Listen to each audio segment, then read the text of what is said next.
Welcome to Managing Change for Changing Times. This is one of a series of presentations that we've been giving around change management and managing change. We developed a change map process a number of years ago, and we think that it has great value in these times of fast change where people don't really know what to do and how to deal with it. So, here are the questions you're probably asking yourself. You're facing all types of changes. Humans hate to change. Your brain hates to change. You have habits that drive every day. And you want these changes to be embraced by your organization, by your employees, and by your clients as well. Even your customers are changing. The question is, how do you change an organization and the culture that has always been doing things the way we always do it? The sacredness of that way we've always done it should not be underestimated. You somehow have to create an effective new way to do things, and people aren't going to trust that the new is better than the old. The habits are very powerful, and they know what they know, but not what you know or what you think they should be doing. And you want these changes to stick. McKinsey has some great research. 70% of the changes that people brought into organizations fail. The change management processes, whether it's total quality control or it's downsizing or re-engineering, 70% of them never got to where they were supposed to go. Why? Why is change so challenging? In many ways, change is challenging because it is who you are.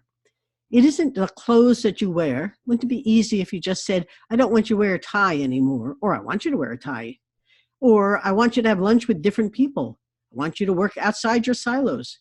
It's one thing to say it, but the resistance in people is, I don't know what they're really talking about. I don't really know how to do that. You're challenging the essence of who that person is every day.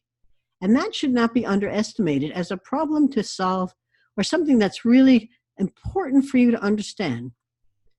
This is not a task to perform, and it really goes down deep into who a person is and what it means to them to do these things.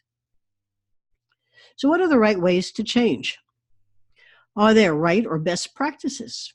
Well, we're going to tell you about some that we've seen work very well with our clients, and we've been talking about them because people are asking, how do I do this?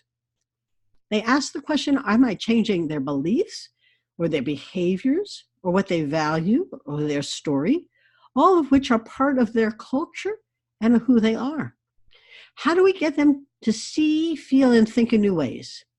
The way the brain decides is by what it sees and how it feels. It buys with the eyes and the heart, and then it justifies with the brain.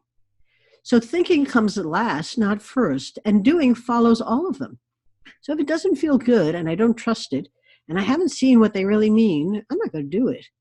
I often tell people, have a crisis if you want to change something.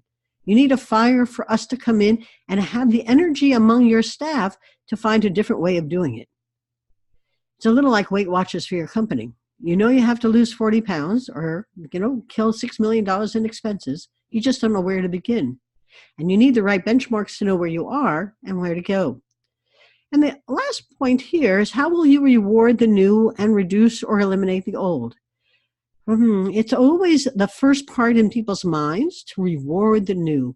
Don't make it the first. Till you know where you're going, you're going to reward something that may have no relevance at all. Here's where you start. You're going to have to begin to make the undesirable desirable. This isn't just finding new people. Although I worked in a bank, I was an executive and we were bringing in retail staff to help the bankers learn how to be more retail oriented. Didn't work very well. It took about 90 days for the retailers to become bankers. They wanted to belong. So new people may or may not be the answer. Most people don't want to be whistleblowers or outsiders or change agents. They just want to belong. But it is about changing the story, a new story that people can begin to share. And don't underestimate, if you don't create the story, they will, and they'll share the one that makes them the hero, which means you have to visualize that new story. What's new and desirable? You need enough facts, enough data, enough stories, customer stories, ways to make this come alive so people can say, that's what they're thinking about doing. I can only tell you that when we work with organizations to help them change, We spend a lot of time working on the new story. If this is the story of today, this is how we answer the phones and handle a client, what will the story be tomorrow? And how should we develop it? What will it look like? It becomes quite interesting to see how it really does come together. Now, you're going to have to develop your folk skills. This is not about a 2-day retreat where they get some training, come back, and hopefully do something. This is about active learning, lifelong learning, job reskilling, and continuously learning how to do things differently and better in the new way of doing things. You're creating a new system, a new process, a new culture. And the learning comes from active learning, being engaged in actually doing something with a coach or mentor or facilitator, showing them the way and helping them get there. The whys are extremely important. People want to know why. Explain everything. When people know why the change is necessary, they stop resisting. It really is important to communicate the caring and esteem to them. I can't emphasize that enough. Over-explain. People are making up a story about what you're saying. So you're going to have to continuously control that story with explanations, illustrations. You're going to have to make it as if it's a movie and you're building the new movie set. Create readiness. Expect resistance to change. People hate it. Their brains hate it. That prefrontal cortex is going to fight it. The cortisol is going to emerge and people are going to fear it. They're going to flee it. So you're going to have to really work on creating a readiness. Talk about the disadvantages of not changing. Show them charts. Begin to get the data into their heads so they can say, I saw some great information that unless we change, we may not be in existence next year. Or the new artificial intelligence is coming in and it is really going to help us achieve the key performance indicators we've always aspired to. Or, what is it that's going to happen as you become an accounting firm that's more consultative? Can you help your clients in new ways? And if we can, how do we get there? How you get there is with small wins. Don't assume you have a battleship with a few oars and you're going to turn it around. It takes time and practice. So find some things that are easy to change and change them. And then celebrate. If you want them to work across silos, figure out a project where they can do that and build trust among each other so that they can work together. Lots of small successes build a much better story for the whole, and this is practice time. Design the follow-up and accountability. Someday is simply not a good day to change. You really have to decide that in 90 days, we're going to have the following done. And we're going to have small wins in the next 30 days and 60 days to see how we're doing. We're going to be accountable, and we know that me, or person, is responsible for something, and make it very tangible. Have them work in groups of 10. We find that change circles are extremely valuable ways of building a team of people who know what they're trying to change and do it together. Don't underestimate the power of peers or the need to over-communicate. You're going to have to tell the story visually over and over again, share as much of it as possible, and have them design it. We play an innovation game. We're innovation games trainers and facilitators, and we love playing games. People are creative and really let loose when they have a game. But there's one called Build a Better Product Box. You'd be amazed when somebody has a chance to rebuild your organization or their group or how they do processing of some kind. They're real clever, and they can come up with great ideas. If you don't help them craft that new story, though, they will do it on their own. They will be the hero in it, and you will never be the hero in it. Symbols. Implement symbolic as well as substantive changes. I can't say that enough. Humans are symbolic creatures. They want to know what's happening, and they give it meaning. And those symbols are what's important for them. It's less about the facts than it is about the symbolic meaning of it. So help them rally around it. Look at your ceremonies now. Who do you reward as the employee of the day, the month, the week? What departments are really treated as special in some fashion? What projects will get really rewarded and recognized? Everything matters now. Align around the right measures of success. You probably have KPIs, key performance indicators now, or a balanced scorecard. or other standards that you're measuring your effectiveness on. Now you're going to change. What will be the right data to measure the changes? And are they get you to the right places? Metrics matter. People move to what you measure. So don't wait. Begin to take a look at the benchmarks now and how your new changes are going to really improve them. Here's some things to think about.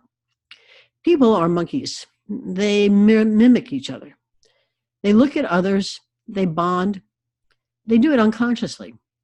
So the first thing is I'll change my mind and my behaviors if I see my leaders, colleagues, and staff behaving differently.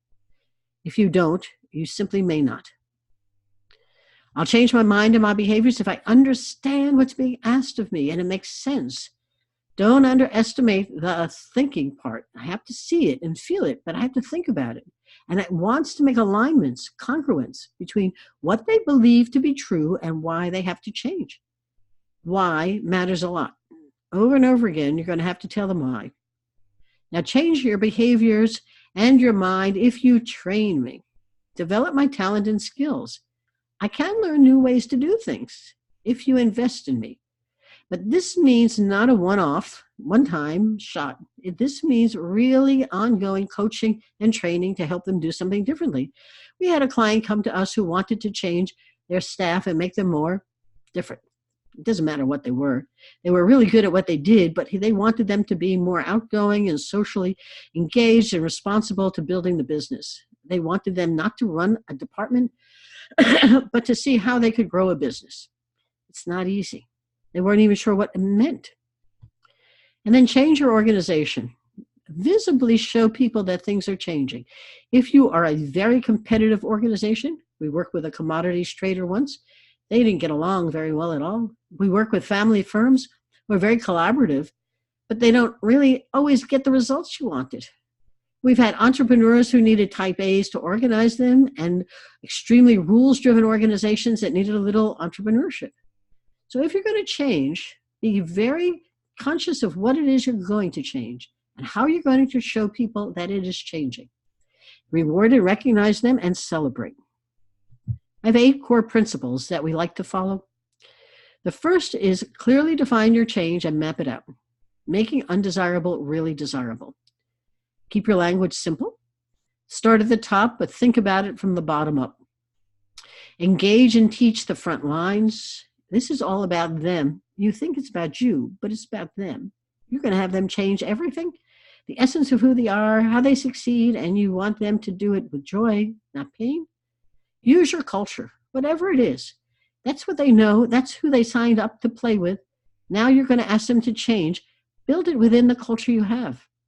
Those commodity traders had started out as a bit of a fraternity. They had become so competitive they didn't like each other, but they liked the money that they got from the competition. So how do you balance them? Tie the changes to strategic and emotional benefits. People decide with how things feel, and they want a vision of where you're going. Tie them together. Encourage behavior shifts. This is action, not ideas. You want them to do something. Small wins are how you start, and then keep building on them. And then please support it with a formal framework. They need to see that the things are changing. Everything from your performance reviews, the questions you're asking, how you deal with clients, what the results are. It requires a new organization. Thanks for joining us today. If you have a need to learn more about how an anthropologist, an entrepreneur, and our team can really help you see, feel, and think in new ways, don't be bashful. Get a hold of us and let's see if we can help you. I often say, as I've mentioned, if you want to change, have a crisis, or create one. It is not easy when things aren't going well. My book, On the Brink, A Fresh Lens to Take Your Business to New Heights, is available at Amazon. You can learn more about it at SimonAssociates.net or AndySimon.com. There are 7 case studies in there. They all came to us when they were stalled or stuck. And in many ways, the way forward was all around them. They just had to see it with fresh eyes. You can as well. Thanks for joining us. It's been a pleasure sharing our thoughts with you.